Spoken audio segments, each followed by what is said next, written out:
Hi, everyone. Welcome to the Q4 Mentor Zoom for mentors working with teachers in their second year. This is our last Mentor Zoom of the year. It's the week after spring break, and as you know, things just start rolling quickly all the way to the end of the year. All right, so the first thing I want to do is I want to go ahead and get the attendance link into the chat for you. That's your first order of business, is to indicate that you attended. So there's the attendance link. It's sitting in the chat. Also in the chat, I'm going to put the Q3 classroom visit form.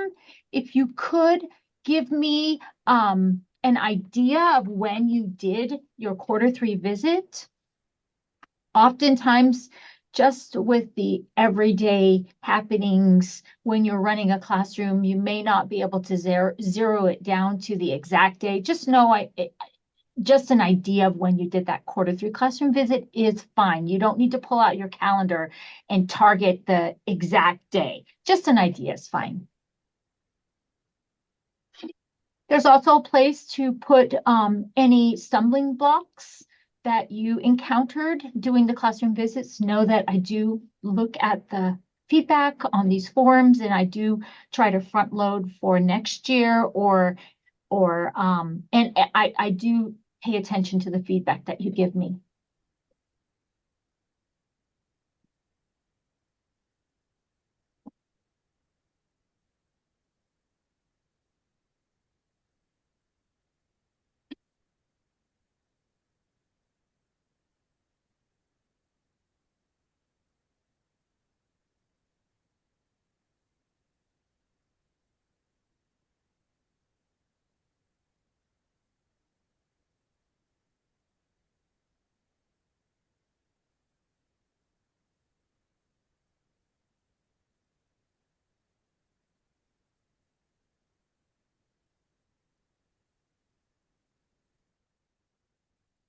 Okay, while you're finishing up, I'm gonna continue on. Know that we're on the home stretch, just one more classroom visit cycle left, and you probably already know this information. Just a reminder to you that that classroom visit encompasses a pre-conference where you set the focus and talk about data collection, the classroom visit where you have the opportunity to be a witness to the good and take the data that you agreed upon during the pre-conference.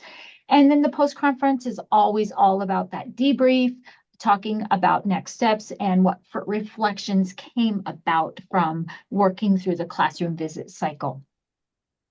Okay, so what you're looking at in front of you is the data collection menu. Know that the bulk of the training has already been done. I think I've addressed every single form on the data collection menu except for the student interviews. So that's on the agenda for this afternoon.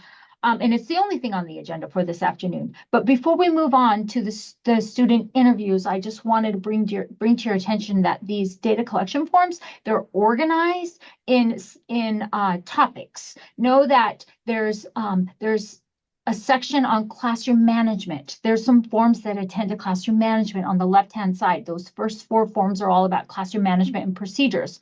Underneath there are 2 forms that attend to positive expectations for students, and the rest of the forms are all about engagement. So the bulk of these forms really attend to engagement. So they're organized strategically in that way. Now, what we're going to be talking about this afternoon is student interviews.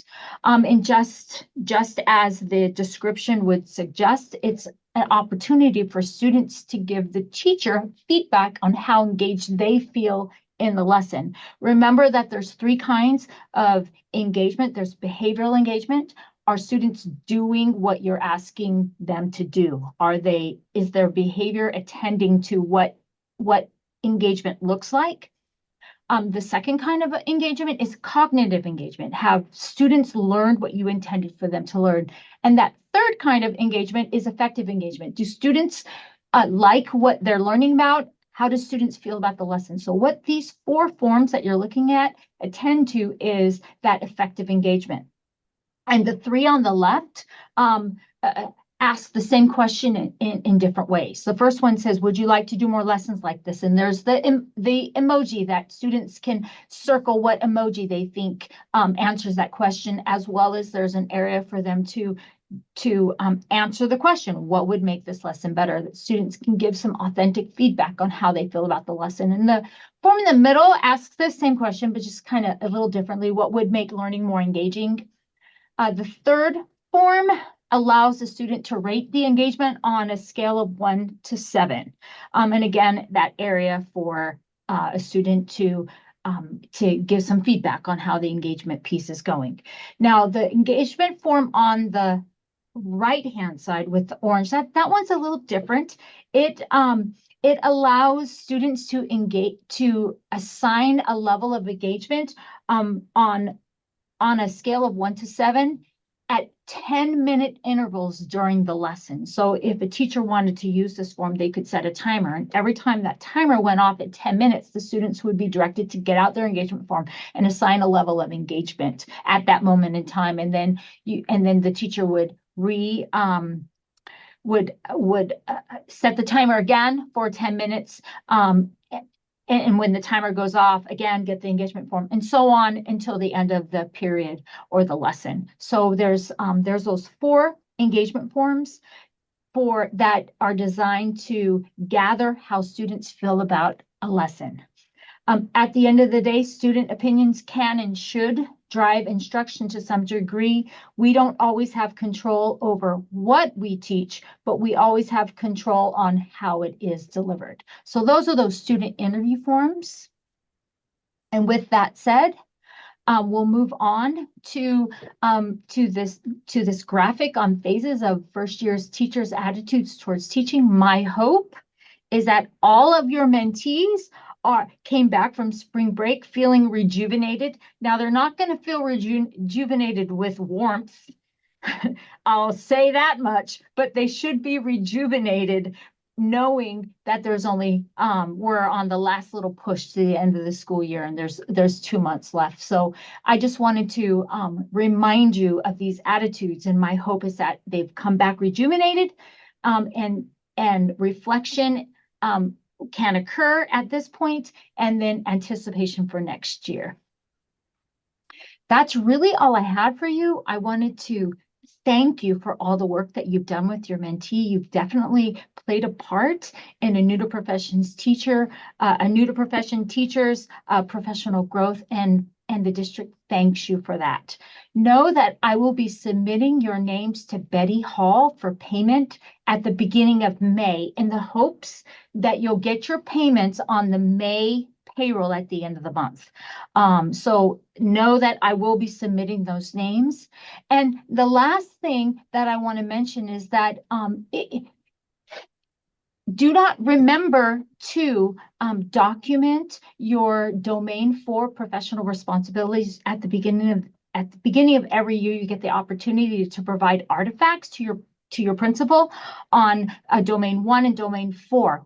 Remember that your mentor work does fall into evidence for professional responsibilities. So remember to put that in your binder, or make a note that you've been working with a mentor in the 2025-2026 school year.